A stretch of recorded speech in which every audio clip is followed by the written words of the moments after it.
Bonjour à tous, aujourd'hui nous sommes à Luchon et je vais rencontrer Michel Leray, maire adjoint en charge du développement durable pour la ville de Luchon. Il va nous parler de ce nouveau modèle économique qui est l'EFC, mais aussi de son projet d'autonomie alimentaire pour la ville.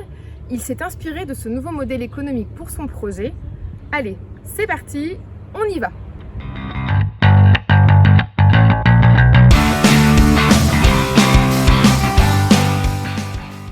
Bonjour Michel, on est aujourd'hui au club de golf de Luchon et tu m'accueilles aujourd'hui pour parler de ce nouveau modèle économique qui est l'EFC et pour nous parler aussi de ton expérience, d'en savoir un petit peu plus. Alors la première question que je voulais te poser déjà c'est de te présenter, de savoir qui tu es, ton expérience, de nous en dire un petit peu plus. Bon, merci Angélique. Donc oui, je suis ravi de vous recevoir ici. C'est le Fairway, en fait, c'est donc le restaurant du golf de Luchon. Et donc moi, mon parcours, j'ai l'habitude de me définir, ça fait un peu sourire, comme un banquier repenti. Donc j'ai travaillé en Asie pendant une vingtaine d'années dans la finance. Et j'ai découvert à un moment donné, lors de mon retour en France, la permaculture que j'ai commencé à pratiquer chez moi en Bretagne. Ma passion pour la permaculture est née d'une passion autre qui est la cuisine. Donc c'est de vouloir, et à l'époque, bizarrement, il ne se passait pas un mois sans qu'il y ait un scandale pharmaceutique, un scandale alimentaire, un scandale, on parlait beaucoup à l'époque du scandale de Monsanto. Donc voilà, donc ça m'a un peu motivé à essayer de mieux comprendre la permaculture. Donc je me suis formé auprès du Bec et Loin, je me suis formé aussi en ligne et j'ai commencé à expérimenter. Donc je me pensais pas particulièrement doué pour l'agriculture, je connaissais mes capacités pour faire la cuisine et donc ça a pris. Donc j'ai fait deux saisons en adaptant. La permaculture c'est un modèle donc qui doit s'adapter à chaque territoire. Donc on ne peut pas faire du copier-coller. Donc il a fallu que je découvre en venant à Luchon donc quelles étaient les cultures adaptées au terrain ici. Et donc j'ai commencé par faire de la permaculture chez moi, puis j'ai converti des amis à la permaculture et on a commencé à faire des paniers pendant la saison. Donc ça a été ma découverte de la permaculture. Et chemin faisant, j'ai rencontré donc un collectif de réflexion qui s'appelle Commerce Durable, qui était donc autour du concept EFC. Donc je me suis inscrit et j'ai participé à ce gré. J'ai participé ensuite à l'université d'été de l'EFC il y a 2 ans maintenant. Et donc c'est là que j'ai rencontré Flexing et des gens qui étaient déjà dans le modèle. Ça m'a interpellé. Chemin faisant, l'élu municipal arrive, je me porte volontaire pour prendre en charge l'activité de développement durable. Tu es élu aujourd'hui, je suis conseiller municipal chargé de l'écologie, du développement durable, de la mobilité et de la restauration collective. Donc c'est quelque part un écosystème en soi. Et j'ai essayé de faire travailler ces compétences, ces attributions en fait, pour en faire un écosystème.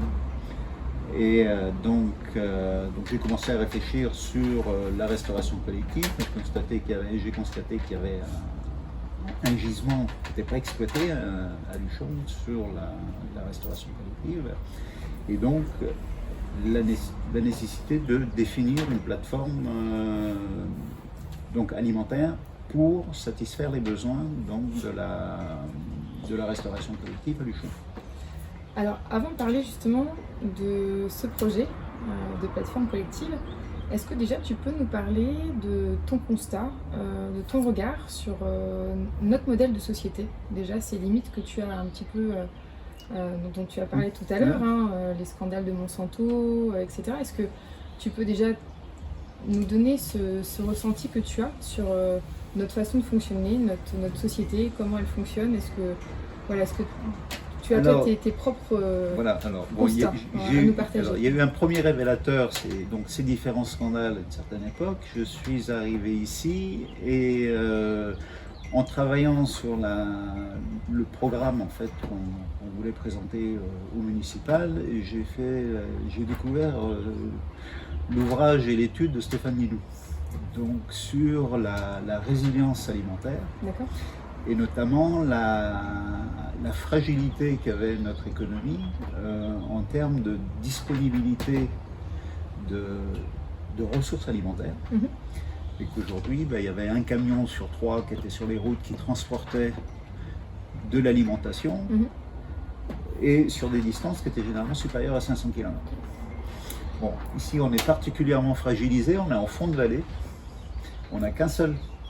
Et tout ça, c'était pendant la période des Gilets jaunes. Donc nous, on a un rond-point à l'entrée de la vallée. D'accord. Bon, on bloque le rond-point. On bloque tout. Voilà. En fait, on bloque toute la ville. On a beau dire, les grandes surfaces ont beau dire, nous sommes livrés en légumes frais tous les jours. Ouais. Ça peut être attrayant dans certains contextes, ça peut être un sérieux travers dans d'autres. Bien sûr. Donc voilà, donc j'ai regardé, j'ai un peu analysé la fragilité donc, du territoire sur cette approche-là, et je me suis rendu compte qu'en fait on avait un gisement donc, qui était la restauration collective, mais qu'on était absolument, totalement dépendant de l'extérieur. Le Covid est arrivé, on disait, bah oui, mais enfin bon, si c'est fermé là, on peut passer par là, parce qu'il y a la frontière. Avec le Covid, la fermeture de la frontière, on s'est vite rendu compte qu'on était très vite isolés. Oui, tout à fait. Donc, sachant également qu'on avait une pénurie de maraîchage ici, on était encore plus fragilisé. On a les éleveurs, on n'a pas les maraîchers. Alors que, historiquement, il y avait du maraîchage. Il y a des photos du début du siècle dernier où toutes les pentes de Supermanière, ce sont des terrasses. Donc il y a eu à une époque une vocation, et on ne parlait pas de réchauffement climatique à l'époque. Oui, bien sûr. Si on recherche des photos du début du siècle dernier, on constate qu'il y avait des terrasses donc de maraîchage aujourd'hui où il y a de la forêt. Donc potentiellement, il y a la possibilité de faire du maraîchage ici et donc de satisfaire une demande locale. Donc qui est à la fois de la restauration collective, mais aussi de la restauration touristique. Alors, vous êtes un acteur de ce nouveau modèle économique qui est l'EFC. Moi, ce que j'aimerais savoir, c'est comment vous avez découvert ce nouveau modèle économique de l'EFC, parce que c'est vraiment l'objet de l'entretien. Comment vous l'avez découvert et si vous pouvez nous décrire finalement ce que ça vous a fait intérieurement de découvrir ce nouveau modèle économique, que ce soit possible finalement de le mettre en œuvre. Alors moi je l'ai découvert en arrivant à Luchon, en faisant la rencontre d'acteurs qui m'en ont parlé en fait. Qui menait une réflexion sur comment garder les jeunes, comment offrir des opportunités aux jeunes pour qu'ils restent travailler dans les vallées plutôt que d'être obligés de fuir vers les métropoles. Donc de leur donner cette possibilité de choix. Donc j'ai découvert l'EFC à travers cette rencontre. On a mené des réflexions dans la direction donc, de ces créations d'opportunités. Et ce qui m'a beaucoup plu, ça venait un peu complémenter ma découverte de l'ouvrage de Stéphane Nidou, qui parlait de la résilience. Et donc voilà, donc je trouvais que ça faisait une belle synergie. Donc il y avait des valeurs qui se complétaient. Et que aujourd'hui, je pense que la résilience, c'est un mot-clé quand on veut parler, quand on veut réfléchir sur le changement climatique, les émissions de gaz à effet de serre, donc, et donc la valorisation de ressources locales. Donc, et la création d'emplois locaux, avec la réduction des déplacements, donc la création de valeur sur place. Donc tout cela, ça se complétait bien. D'accord, donc pour toi c'était vraiment l'occasion finalement de créer quelque chose de nouveau, enfin, de mettre en place un nouveau système finalement au niveau local. Tout à fait, et d'avoir tous les éléments pour le faire sur place. D'accord. Parce que c'est toujours intéressant d'avoir l'idée, mais il faut également avoir l'outil. Bien sûr. Et en fait, moi j'ai trouvé qu'avec les ressources locales, on pouvait mettre ce modèle en place. Alors justement, tu nous en as dit quelques mots de ce projet alimentaire au début de l'entretien. Est-ce que tu peux nous en parler davantage de tes réflexions justement sur le territoire, des constats que tu as pu faire et finalement de cet enclenchement avec ce projet, puisque ce projet maintenant aujourd'hui il est soutenu par l'ADEME, l'Agence de l'environnement et de la maîtrise de l'énergie. Est-ce que tu peux nous en parler, nous parler des différentes étapes finalement de ta réflexion et comment tu es arrivé à ce que ce soit pris en charge, soutenu par l'ADEME? La plateforme alimentaire, la réflexion naît du constat d'une demande locale, donc qui est la restauration collective, puisqu'on a trois cuisines centrales localement, donc une à l'hôpital, une dans le groupe scolaire et une à l'EHPAD. Et qu'elles travaillent pas en synergie, elles travaillent comme des entités indépendantes. Aujourd'hui, l'approvisionnement est quand même relativement loin, qu'on a des ressources locales et que, en fait, le constat de cette demande a rencontré le désir des éleveurs de créer une salle de découpe locale. Et qu'on s'est dit, la salle de découpe, et les éleveurs, eux, avaient une demande de la part des restaurateurs pour faire du produit local, mais ils ont ce qu'on appelle une problématique qui est le bilan matière, ou l'équilibre matière. C'est-à-dire que la restauration touristique veut les morceaux nobles, et que donc l'éleveur doit valoriser les bas morceaux. Et en mettant la restauration touristique en parallèle à la restauration collective, on s'aperçoit que la restauration collective, elle, est consommatrice des bas morceaux. Donc on avait le bilan matière, c'est-à-dire qu'on pouvait localement avoir les débouchés pour l'ensemble de la carcasse, les bas morceaux et les morceaux nobles.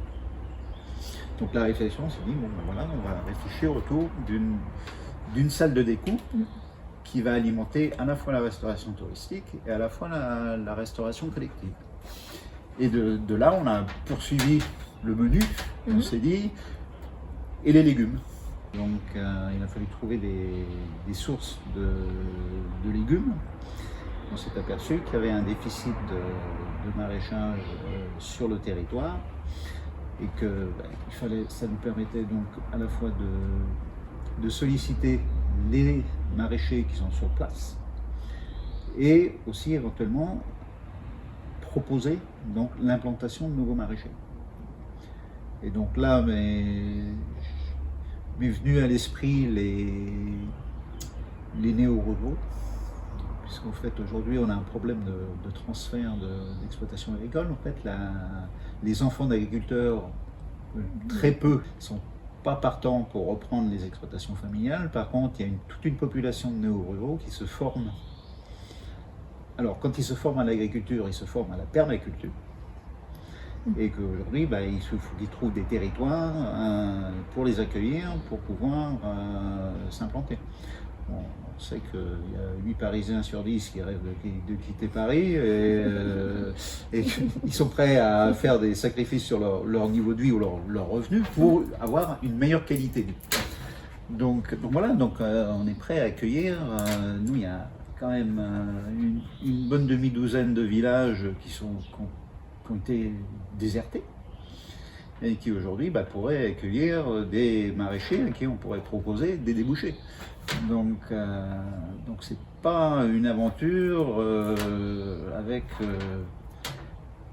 les risques qu'on peut avoir dans la création d'une entreprise. Donc voilà, donc la réflexion se poursuit et donc est venu là-dessus, donc comme quoi il y a des synchronicités. Le projet de l'ADEME, l'appel à projet de l'ADEME qui nous a permis donc d'intégrer dans une politique municipale le concept de l'EFC. Et donc on est aujourd'hui dans la phase de recrutement des accompagnateurs, de recrutement de la chargée de mission qui sera chargée de piloter l'ensemble du projet. Est-ce que tu peux nous parler un peu plus des synergies du projet entre les restaurateurs, enfin tous les acteurs finalement, enfin, vraiment les décrire un peu bout à bout, quelque part pour se rendre compte vraiment finalement de cet écosystème. Les tenants et les aboutissants. Alors l'opportunité, c'est ce gisement de restauration collective qui n'est pas négligeable puisqu'il représente à peu près les 2/3 de l'équivalent de la population. Parce qu'on est sur 2400 habitants et on est sur 1500 repas jours et qui ne sont pas soumis à une saisonnalité. Et de l'autre côté, on a des éleveurs, quelques maraîchers qui aujourd'hui leur seul débouché ce sont les marchés hebdomadaires et le tourisme en période de vacances. Mais aucun n'a approché aujourd'hui la restauration collective. Ce qui leur permettrait d'avoir une stabilité de débouchés tout au long de l'année. Donc nous, notre démarche aujourd'hui est de les mettre en relation sur le modèle EFC, puisqu'aujourd'hui ils ne se parlent pas, il va falloir qu'ils se mettent à se parler, et donc on va alors les équiper avec l'outil EFC. Au moins il n'y a pas de mauvaises habitudes à rompre, puisqu'il n'y en a pas. Donc voilà, c'est de leur bien travailler ensemble. Donc aujourd'hui, les difficultés qu'on entrevoit, c'est que des gens qui n'ont pas l'habitude de se parler se mettent à coopérer. Et également, ça permet aussi de faciliter la restauration touristique, qui est essentiellement une restauration, enfin des restaurants qui sont de type familial. D'avoir une source d'approvisionnement de proximité qui leur permettent d'avoir également la possibilité d'avoir du produit local, frais, bio, oui, bio ou assimilé, proche du bio, bio, voilà. Et surtout rompre la chaîne d'approvisionnement avec les grandes surfaces, puisqu'aujourd'hui c'est la seule alternative qu'ils ont, c'est de s'approvisionner dans les grandes surfaces compte tenu des contraintes de minima de commandes, de distance, liées à la distance en fait entre la métropole toulousaine et Luchon. La plateforme dont tu parles, elle est quand même, c'est une innovation finalement. Est-ce que tu peux en parler davantage, parce que c'est une idée complètement disruptive, d'essayer de mettre en relation, enfin de casser en fait un fonctionnement qui était unidirectionnel, le territorial qui gère l'hôpital, donc la municipalité qui gère effectivement. On a des sources en fait finalement d'acteurs qui sont à des échelles différentes et qui interagissent de façon différente. Enfin, là, ça c'est ce que tu nous disais sur le fonctionnement des écoles en fait, ou des espaces collectifs de la ville. Mais là c'est pareil pour la commande en fait des approvisionnements. On voit effectivement que tu essayes de casser quelque chose, de remettre en lien les gens. Est-ce que tu peux nous en parler davantage de ce que tu apportes? Aujourd'hui, en fait, la restauration collective en fait, repose sur 3 entités, sur 3 modèles administratifs et sur 3 processus d'achat qui sont parallèles et où il n'y a aucune coopération. En fait. Donc, voilà, ça fonctionne en silo. C'est ça. L'hôpital a son circuit d'approvisionnement, sa procédure de sélection des fournisseurs. Le lycée et le collège a la sienne et l'EHPAD a le sien. Donc aujourd'hui, il s'agit de... Mais tout le monde se connaît. Les chefs passent d'une structure à l'autre. Ouais. Donc aujourd'hui, les concepteurs des menus connaissent les 3 structures. D'accord. Parce qu'ils les ont fréquentées à différentes étapes de leur carrière. Donc, mais aujourd'hui, il s'agit de les faire travailler ensemble, ne serait-ce que pour les approvisionnements. Donc ça leur permettrait d'avoir beaucoup plus de souplesse. Ça permettrait aussi d'éduquer, alors pour la partie scolaire, les enfants au goût. Ça, bon, on l'a pas évoqué, mais il y a aussi quels outils choisit-on pour découper les légumes. Parce qu'aujourd'hui, la restauration collective, c'est plutôt du cube et du bâton. La restauration touristique, c'est moyen. Si on vous sert dans la restauration touristique, ça ne vous donne pas une idée très glorieuse de la restauration. Donc, qu'est-ce qu'on fait? Est-ce qu'on tire vers le haut? C'est-à-dire, est-ce qu'on dit la restauration collective va servir de la tagliatelle de légumes, donc va former les enfants au goût. Et après, eux sauront reconnaître des légumes dans la restauration touristique, parce qu'ils l'auront découvert dans la restauration collective. Donc voilà, et pour la légumerie, ce n'est qu'un seul outil. Donc on a un cercle vertueux en fait qui forme les enfants au goût et qui permet d'avoir une restauration touristique de qualité. Donc voilà, on essaye autour des outils et de se dire que le plus, c'est pas forcément le mieux, mais que quand on doit faire un choix, autant faire le choix qualitatif plutôt que le choix qui a été le choix industriel, parce qu'on s'approvisionnait en surgelé, donc voilà. Donc on essaye de créer un véritable écosystème qui va tirer, qui va faire sortir la qualité, qui est en fait aussi le principe un des fondements de l'EFC. D'accord. Donc de fournir un service qui va faire que le consommateur, l'utilisateur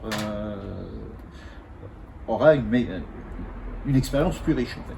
Est-ce qu'il y a d'autres avantages, là tu parles du goût pour les enfants, est-ce qu'il y a d'autres avantages que tu n'as peut-être pas forcément cités à cette plateforme?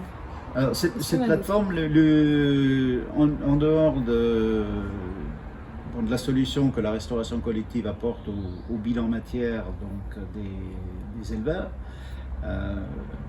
cela en conjonction avec la restauration touristique, c'est la possibilité de donner plus de flexibilité à la restauration touristique dans ses approvisionnements. C'est-à-dire qu'on a l'idée de coupler ça à un dernier kilomètre décarboné, et donc de permettre aux restaurateurs collectifs de passer leur commande et d'être livrés sur une demi-journée. C'est-à-dire qu'une commande passée le matin serait livrée l'après-midi et qu'une commande passée l'après-midi serait livrée le lendemain matin. Aujourd'hui, c'est quelque chose qu'ils n'auraient pas proposé et qui ne leur est pas accessible. Donc cette plateforme, sur le plan de l'emploi aussi, on verrait la création d'une douzaine d'emplois qui seraient non saisonniers, contrairement à ce qu'une cité touristique et thermale comme Luchon connaît. C'est-à-dire qu'on est sur une saison de sport d'hiver et sur une saison de thermalisme. Donc avec des emplois saisonniers. Donc là, on aurait la création d'une douzaine d'emplois stables. Finalement, pour te soutenir, il y a un appel à projet, un appel à action finalement à faire. Oui. Comment les habitants de Luchon peuvent t'aider, ou les habitants, je dirais, du bassin d'emploi, ou peut-être d'autres acteurs peuvent t'aider dans ton projet? Alors aujourd'hui, on a déjà le soutien de l'ADEME, qui est déjà une bonne chose. Et après, Nous, ce qu'on souhaiterait, c'est de devenir un site de référence pour les villes de montagne et les agglomérations rurales. Parce qu'en fait, aujourd'hui, on parle aussi de revitaliser les zones rurales et qu'autour de l'alimentation, il y a beaucoup de choses à faire. Donc, que ce soit développer ne serait-ce que de l'agrotourisme, ça peut permettre aussi de proposer à des agriculteurs une diversification d'activités autour de leur métier de base. Si on en revient à la permaculture, c'est toujours pareil, les surfaces à cultiver sont beaucoup moins importantes que pour une agriculture extensive. Donc ça permet à l'agriculteur ou permaculteur de subvenir à ses propres besoins et également de vivre de ses surplus. Mais donc voilà, donc c'est un peu l'idée, c'est de repenser le modèle agricole sur un territoire beaucoup plus resserré, avec beaucoup moins d'échanges entre territoires. Tu as besoin de quoi finalement pour avancer? Tu as le financement de l'ADEME, est-ce que tu as besoin de l'engagement de personnes, de ton territoire, de l'action d'autres acteurs de changement comme toi qui viendront t'aider? Est-ce que tu as besoin de personnes, de gens qui sont motivés pour faire avec toi? Alors aujourd'hui on compte beaucoup sur les accompagnateurs EFC en fait, puisque nous on a identifié, j'ai pu identifier de par ma découverte de l'EFC et du principe de l'EFC des obstacles à rencontrer, justement des externalités. Donc on compte beaucoup sur les accompagnateurs EFC pour permettre, pour apprendre aux éleveurs à échanger avec les personnes de la restauration collective, également échanger avec les restaurateurs touristiques, d'avoir donc les éleveurs, les maraîchers et les restaurateurs, collectifs ou touristiques, se parler entre eux. Donc, et après, c'est avoir un œil bienveillant de l'administration qui permettent aussi de repenser les modes d'approvisionnement. Est-ce que tu as d'autres projets pour la ville de Luchon? Donc tu as ce beau projet alimentaire, est-ce qu'il y en a d'autres auxquels tu as pu penser?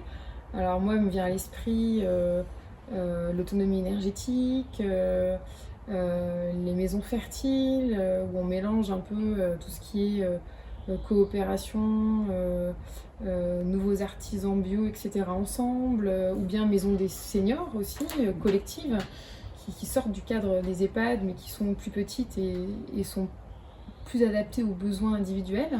Est-ce que il y a d'autres projets comme ça auxquels tu as pensé et qui pourront peut-être émerger? Alors, on a connu également un début d'exode rural, donc il y a beaucoup de commerces, de locaux commerciaux dans le centre-ville qui ont été un peu délaissés.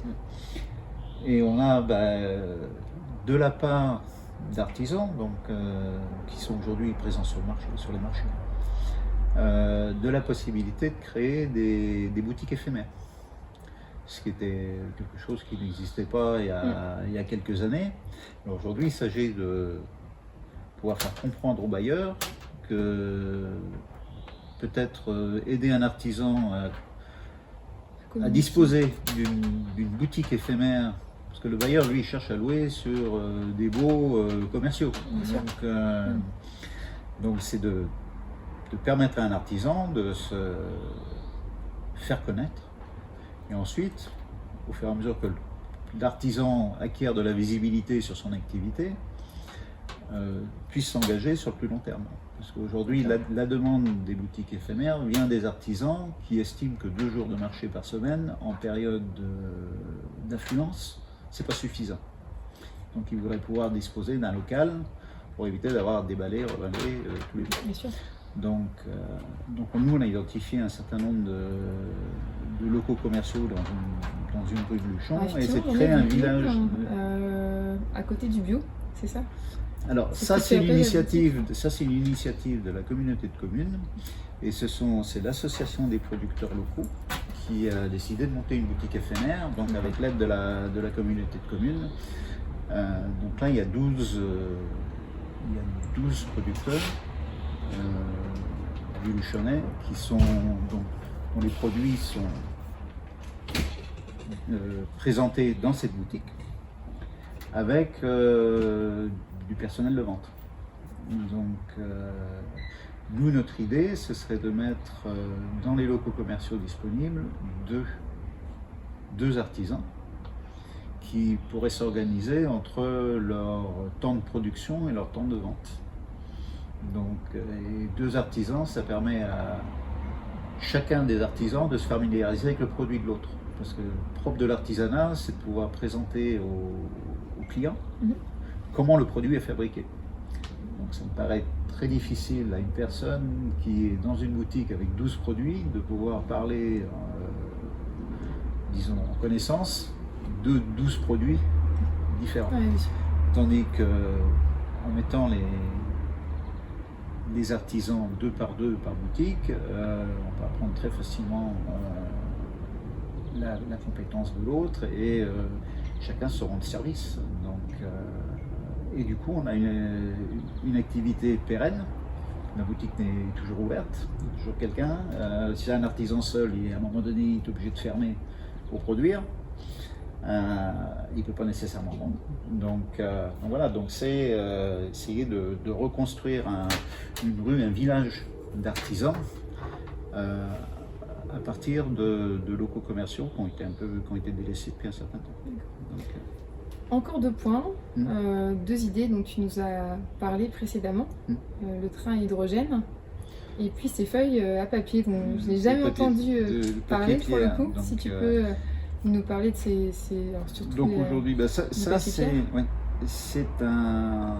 pareil, je comprends qu'on ne l'ait pas vu avant, puisque quand on est généralement le nez dessus tous les jours, ça passe inaperçu. Oui. Donc quand on arrive avec un regard neuf, il y a des choses qui peuvent sauter aux yeux, qui ne sautent pas nécessairement aux yeux des gens qui sont là depuis longtemps et qui voient ça quotidiennement. 2 opportunités en fait. Donc il y a effectivement ce que vous avez évoqué, le train hydrogène, donc, qui nous est annoncé pour 2023. Et donc il va renouer avec la liaison. On n'aura peut-être pas les trains de nuit qu'on fait la belle époque de Luchon, où on faisait Paris-Luchon dans la nuit. Mais Luchon sera désenclavé sur ce plan-là.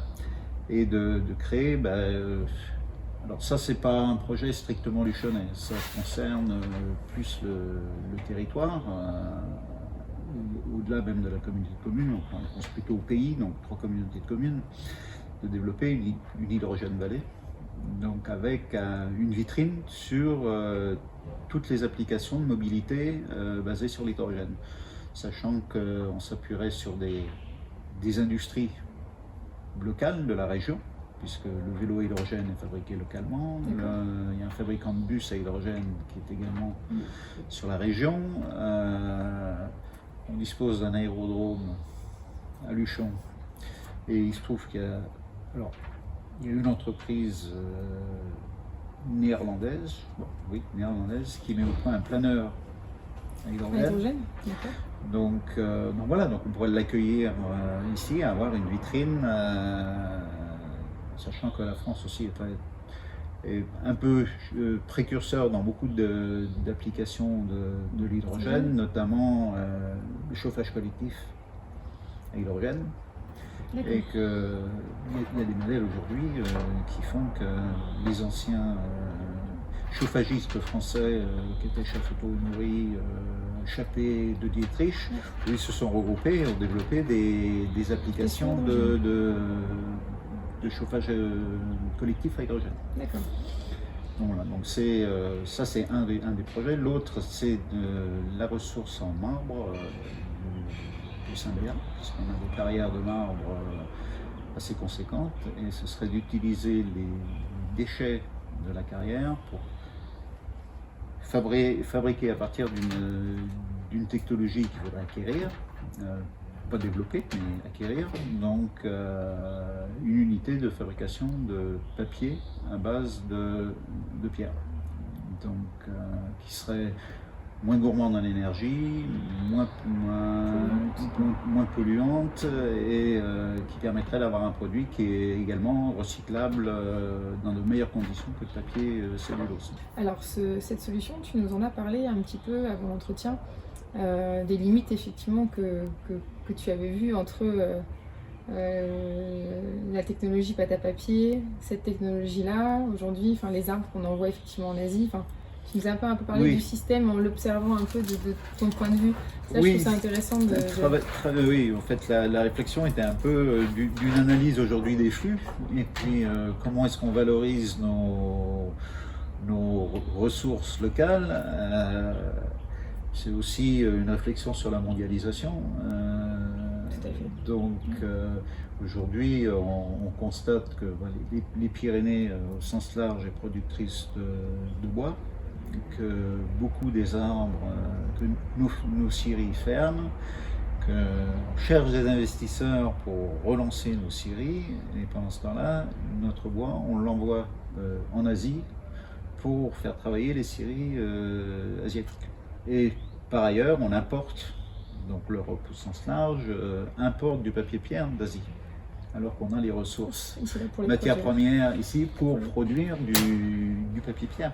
Donc il s'agirait d'acquérir la technologie et de valoriser nos ressources qui sont, je le rappelle, des déchets.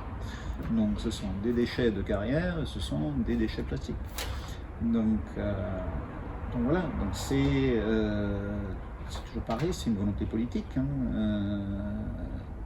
Mais il y a un potentiel fort de réduire la pollution, de réduire les émissions de gaz à effet de serre, de valoriser nos déchets et d'avoir des produits qui sont technologiquement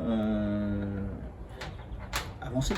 Le papier cellulose, c'est quand même une technologie qui commence à dater un peu. Oui, bien sûr. Donc voilà, donc à partir du moment où on a des substituts qui sont moins polluants, moins énergivores, autant se pencher dessus et essayer de les mettre en place. Est-ce que tu avais quelque chose à nous faire partager en plus de toutes ces questions? Moi j'ai été assez agréablement surpris de toutes les ressources qu'il y avait sur ce territoire et qui pouvaient être exploitées, développées, valorisées. Mais ça aussi c'est la conjonction d'un vécu, de savoir que les technologies existent, qu'on a les ressources. C'est un peu ce que disait Steve Jobs, c'est qu'il faut pouvoir connecter les points. Donc relier les points. Donc une fois qu'on relie les points, on voit l'image. Donc il est évident que je n'aurais pas passé 20 ans en Asie, je n'aurais pas eu connaissance de la technologie, donc l'idée ne me serait pas venue, j'aurais vu des gisements de marbre et je me serais dit, oui, c'est des gisements de marbre, quoi. Donc qu'est-ce qu'on peut en faire? On en fait du gravier pour les allées et on en fait du matériel de décoration. Mais là, il y a une vraie opportunité de valoriser aujourd'hui ce qui est un déchet. Donc voilà, donc il y a d'autres. Il n'y a pas aujourd'hui, on est dans. On ne peut pas faire du copier-coller. En fait, c'est ça. Chaque territoire a ses spécificités. Il faut pouvoir les regarder en se disant comment est-ce qu'on peut mettre en valeur les spécificités de chaque territoire. Donc c'est plus un mode de réflexion qu'un modèle. Tout à fait. Donc on va voir, maintenant on a 4 ans devant nous pour essayer de réaliser le maximum des projets qui sont, ils sont identifiés. Maintenant, il n'y a plus qu'à faire. Il n'y a plus qu'à. Bon, j'espère en tout cas pouvoir te suivre peut-être l'année prochaine pour voir tes avancées, voir où tu en es, peut-être continuer à faire une interview. Et je te remercie pour le temps que tu as pu m'accorder et nous accorder, puisque la vidéo sera mise en ligne auprès des réseaux sociaux. Et je vous dis donc à bientôt pour une autre vidéo d'un autre acteur interviewé.